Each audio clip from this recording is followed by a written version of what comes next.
Legal y Constitucional del Congreso de la República, cuyo anterior jefe se le reprochó tener unas relaciones sumamente extrañas con unas contrataciones, jóvenes mujeres, jóvenes abogadas, de las que se llegó a decir que había una red de prostitución, se llegó a decir. Lo real es que se asesinó a una de ellas con una cantidad de balazos, y el Congreso publicó un comunicado rápidamente diciendo que era por mala suerte que murió, porque los sicarios querían matar al chofer venezolano del auto y no a ella. Llamó mucho la atención que el Congreso pueda pronunciarse tan rápidamente sobre un tema tan delicado. Usted asumió, y yo recuerdo que usted tomó el compromiso acá de poner orden ahí, de revisar todos los contratos y de garantizar que los nuevos contratados respondan a exigencias de excelencia profesional y de independencia. ¿Ha logrado hacer eso? Sí, yo creo que sí, perfectamente, porque nosotros primero que hicimos una total reorganización del área, se dejó de lado una serie de contratos de personas que no tenían idoneidad y que estaban de alguna manera, digamos, comprometidas con el estadio anterior al cual yo no voy a calificar. Se trabajó con el personal de planta, de carrera, calificado, que había sido un poco postergado. Trajimos un grupo de abogados especialistas en distintas materias para reforzar. Reducimos el número de servidores a 20 y tanto, antes había casi 40, y hemos logrado estabilizar dos áreas. El área de asesoría jurídica, que es la que presta servicios al conjunto del Congreso en lo administrativo, no en materia de formulación de leyes, porque eso corresponde a otras áreas distintas. O sea, la función mía no tiene que ver directamente con los congresistas ni con sus proyectos, sino tiene que ver con la función de administración que requiere que cada paso tenga un informe legal correspondiente. Y el otro área que está a mi disposición es la defensa de las leyes, que es una especie de procuraduría especial que se creó ya hace un tiempo con el objeto de sustraer el tema a la Procuraduría, porque la Procuraduría, como todos sabemos, es un órgano que está vinculado al Poder Ejecutivo, y la mayoría de las demandas de inconstitucionalidad contra las leyes que el Congreso aprueba provenían justamente del Poder Ejecutivo, y ahí se daba una defensa un poco extraña. Entonces se creó esta área, y en ambos casos hemos logrado éxitos importantes, se ha dado una batalla importante, yo creo que se ha logrado regularizar, y el paso, digamos, último, para entrar en materia, ha sido justamente ingresar al debate en la Corte Interamericana de San José de Costa Rica, porque de Derechos Humanos. Justamente la ley de amnistía. Claro, porque en principio la representación del Estado está en manos de una Procuraduría que es supranacional, que designa a los agentes correspondientes. Hablando con el primer ministro, el doctor Arana, él entendió que sería bueno que alguien del Congreso, en este caso nuestra oficina, reforzara. Nosotros habíamos estado en la defensa de otra ley, que es la 32.107, que tiene que ver con la acotación en el tiempo de los delitos de lesa humanidad y crímenes de guerra, que es otro debate que ya está para la solución del Tribunal Constitucional. Habíamos tenido una participación bastante intensa. Sobre eso, bueno, que dio lugar también a grandes debates, ¿no? Y digamos, ya la audiencia se llevó a cabo hace unos mes y medio, 2 meses, entonces en las próximas semanas, 1 mes o 2 meses más, de acuerdo a la recargada labor del tribunal, tendremos una sentencia que eche luz sobre la materia. Entonces fue a partir de eso, de que se vio conveniente que el Congreso esté representado, porque finalmente el Congreso es el que da la ley, pues te das cuenta. Ahora, son dos cosas diferentes. Entonces, su trabajo como jefe de la Oficina Legal y Constitucional, del que nos ha dicho que no tiene que ver con las leyes.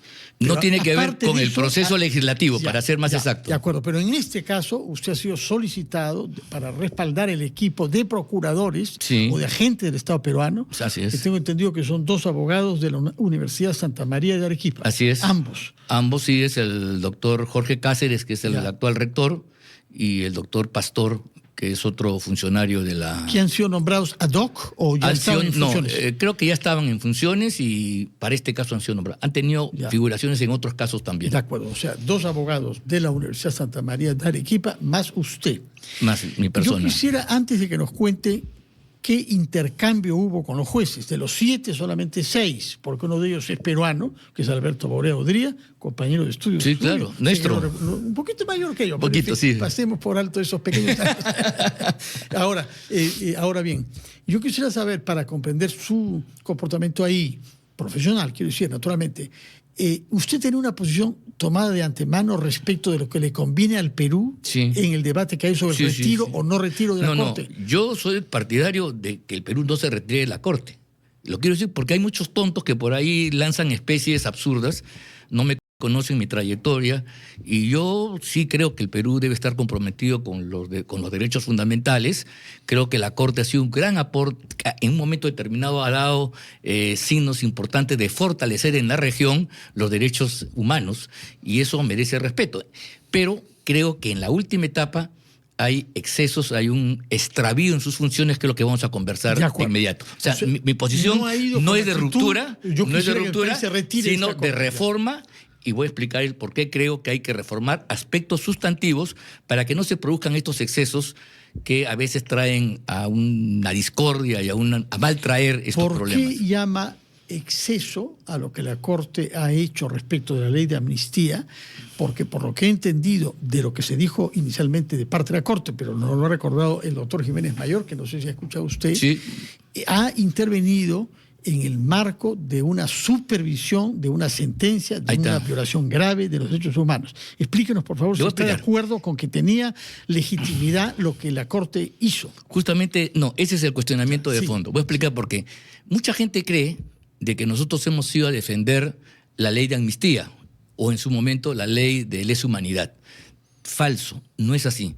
Hemos ido a San José de Costa Rica a defendernos de sanciones que le quieren imponer al Estado peruano, al Perú, por haber promulgado estas leyes sin posibilidad de discutir el fondo. Y eso a mí me parece totalmente inadmisible. ¿Por qué? Porque de acuerdo a la Convención Americana, que es el texto marco que delimita las funciones de la Corte, la jurisdicción internacional es la última ratio. Es un proceso subsidiario. Cuando se ha agotado todo. Cuando se ha agotado la vía interna. Sí. O sea, el sistema americano promueve que los estados democráticos tengan mecanismos para solucionar internamente estos debates sobre violaciones a los derechos fundamentales. Y la Corte únicamente interviene en última instancia de manera residual. Eso está dicho expresamente en distintos artículos de la Convención Americana, que es la constitución, para decirlo así, en estos temas internacionales. Aquí la Corte se aboca de una manera distinta. Aquí lo que la Corte está haciendo es un proceso, lo ha explicado Juan, de supervisión de ejecución de sentencias, ¿no? Pero resulta, curiosamente, que esta ejecución de sentencias se remonta a resoluciones que fueron dictadas hace 25 años, una de ellas 2001, el caso Barrios Altos, y otra casi 20 años, el año 2006, la Cantuta. Y entonces el cuestionamiento que nosotros hacemos es ¿qué relación existe entre las sentencias que se dictaron hace 25 años y esta decisión del gobierno, en el primer caso, del Parlamento Nacional, de expedir una ley para precisar los alcances de los delitos internacionales de lesa humanidad y crímenes de guerra, una regulación que tenemos que hacer nosotros, y en el caso de la amnistía, que está fundamentalmente destinado no a la gente de la Cantuta, no a la gente de Barrios Altos. O sea, esta norma no se ha dado para liberarlos a ellos, sino para aquellos que casi un número de 800 o casi 1000 incluso según algunos sí, casos. Pero me parece que lo que sea. De todos modos, hay un buen número de personal que viene de las Fuerzas Armadas, de las Fuerzas Policiales, de los grupos de autodefensa, que vienen siendo procesados por casi 30 años o más, ¿no? Y sobre los cuales no hay ningún tipo de resolución o sentencia. Entonces, aquí se está violando un principio, un derecho fundamental que la misma Corte ha establecido, el del plazo razonable. 30 años en ninguna parte del mundo puede ser un plazo, lógico para tener a una persona en una situación de estrés donde el delito, por ser imprescriptible, siempre se vuelve a abrir. Y es una tortura para personas que muchas de ellas no tienen que ver con estos crímenes que han estado ahí. En casos así, lo razonable no era ir a un indulto caso por caso, porque esta ley no, es que el indulto también beneficia a prófugos. Te voy a explicar. El indulto es una figura que solamente procede contra el condenado. Sí. Pero en estos casos no son personas condenadas, son procesos que están perseguidos, procesados, enjuiciados, investigados. Pero mira tú, en el largo tiempo que estamos señalando.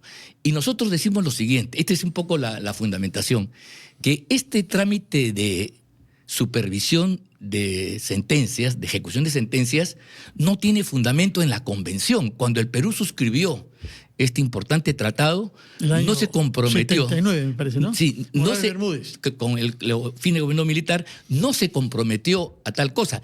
Y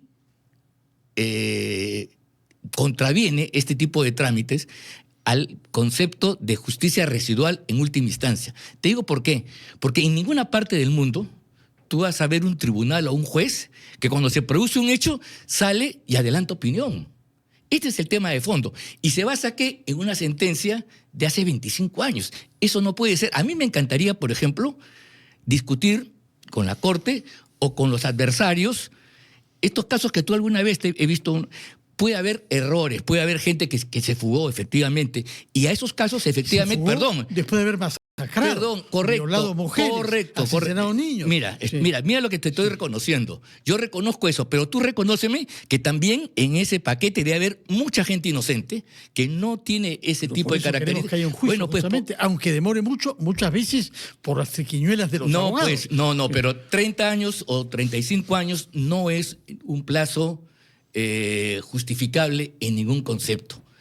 Esta es la razón. Pero lo que yo te quiero decir es lo siguiente, que en este formato, en este procedimiento que nosotros impugnamos, yo impugné la competencia de la Corte en este procedimiento, primero porque no está establecido en la Convención, segundo porque lo han desarrollado vía reglamentaria y en el propio reglamento no existen medidas provisionales que tienen un carácter de sanción en un procedimiento de ejecución, sino en los procedimientos de fondo, en los procedimientos de conocimiento. Y finalmente, porque es un ardid en última instancia de que tú te remontes a sentencias que se han dictado en otro contexto hace 20 o 25 años, para impedir que el Estado peruano tome decisiones sobre la materia. Mira, no hay ningún país en el mundo, ninguno, que un juez o un tribunal le diga al Parlamento no ejerza la función parlamentaria, que le diga al presidente no promulgue una ley y que se dirija a los jueces para que no cumplan con las normas que se dictan. Eso es inaceptable, porque yo estaría totalmente de acuerdo si después de que se agote la vía interna, incluso en el Tribunal Constitucional, si la cosa no fuera satisfactoria para una parte, lleguemos a la Corte Interamericana y finalmente que ella tenga la última palabra. Eso es lo razonable. Pero lo que no podemos permitir, porque afecta la soberanía y el funcionamiento del régimen constitucional, es que de modo previo se adelanten criterios, se actúe con prejuicios y no hay nada peor para un juez cuando prejuzga. Eso es un tema fundamental. Eso es lo que nosotros no aceptamos. Cuando usted argumentó en ese sentido. Bueno, nosotros, quienes tuvieron oportunidad de ver, yo por ahí orienté y dije que esto, pues, ¿hasta cuándo íbamos a esperar que se terminen estas investigaciones? Hasta el año 3000, haciendo alusión. Pero eso depende de la justicia peruana. Bueno, pues está bien, pero yo saco la cara, no por la justicia peruana, yo saco la cara por la persona de carne y hueso que está siendo procesada y que se está violando su derecho. Saca la cara por las víctimas cuyos padres siguen enterrados en una fosa común, pero perdóname, o que no se sabe dónde están y que esperan volver a verlos hace 40 años? Mira, esa gente del Grupo Colina está presa. No, pero hay muchos otros casos. Bueno, pues está bien. Bueno, que se los callara. No, estamos hablando de Barrios Altos y La Cantuta, porque eso es el marco. Sí. Tú podrías hablar de muchas cosas más, ¿no? Pero es que esta ley va a beneficiar también a muchos otros presuntos criminales, ¿no? Mira, depende, porque esta ley se discute caso por caso. Hay que hacer una presentación ante un juzgado y ese tipo de precisiones efectivamente se pueden dar, pero también hay que reconocer, y ahí estaríamos de acuerdo, si hay mucha gente dentro de este paquete de 500, 600 personas que no han tenido participación en estos actos y por sospechas, además, donde ya no se puede probar por el tiempo y por la distancia, están viviendo un tormento de estar todos los días. Pero el problema es que esta ley mezcla unos con otros. No había manera de evitar eso. Usted dice que indulto. Está bien, no, pues. porque eso solamente beneficiaba a los condenados. Pero escúchame, es que eso no estamos discutiendo. Esa discusión yo la podría dar. Yo te he escuchado en una entrevista decir eso es una cosa que podría darse. Y hay muchos colegas, profesores de Derecho Constitucional, que también plantean una cosa similar, para que no se produzcan, digamos, situaciones en las cuales gente que debe ser castigada elude el castigo. Pero nos ponemos en el otro caso, en el caso de aquellos cientos que... Bueno, comenzó con 1.000, luego empezó 500, ahora está en cientos. Bueno, cientos pues, porque estamos hablando pues de 800, estamos hablando de cientos, ¿ya? Lo que te quiero decir es que hay personas que no tienen mayor responsabilidad y que vienen siendo procesadas hasta el día de hoy. ¿Hasta cuándo? Pregunto yo. ¿Hasta dónde vamos a tener, digamos, por problemas del propio Estado, pero teniendo a la gente en una situación de angustia, de persecución para ellos y sus familiares? Sin duda. Ese es el tema.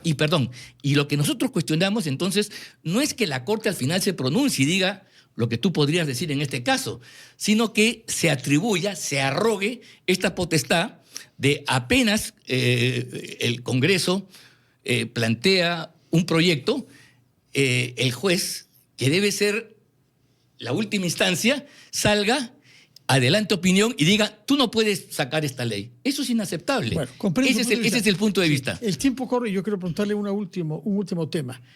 Los jueces pueden apelar al control difuso y ejercer un derecho constitucional a no aplicar esta ley. Pero claro. Muchos he escuchado, personas, abogados, colegas suyos vinculados al gobierno, están escandalizados ante la sola posibilidad de que eso suceda. Y hemos visto a congresistas amenazar a jueces. No, bueno. Este país donde vemos cuál es la posición de la señora fiscal de la Nación o de la señora presidenta de la Corte Suprema de la República, no hay lugar a que eso pueda pasar en absoluto. Además, esto que tú estás diciendo demuestra que la vía interna, la jurisdicción nacional, funciona. Sí, pues. Entonces, sí, los jueces pueden hacer eso, entonces no tenemos pero por si qué... los amenazan. No, pero ¿quién nos amenaza? Hemos escuchado voces poderosas del Congreso vinculados al gobierno. No, pues, o sea, pero igual, pues, o sea, ahí están las resoluciones de los jueces y no ha pasado nada. Más bien yo te podría contar casos al revés, pero no se trata de eso. Lo que yo quiero decir acá con toda claridad es que el Perú tiene un sistema de protección de los derechos fundamentales que arranca en los juzgados, que tienen capacidad de control difuso y tiene además la posibilidad de que esta misma ley se cuestione en el Tribunal Constitucional. Con lo cual, entonces, no hay necesidad que al Perú se lo lleve al banquillo, se lo amenace y se le diga, tú no puedes dictar esta ley. ¿Con qué autoridad? Nunca los jueces tienen esa potestad para poder decirle a los poderes legítimamente constituidos. Los jueces pueden recordar compromisos fundamentales constitucionales. A un juez, a un parlamentario o a un parlamento, tú le puedes cuestionar la ley.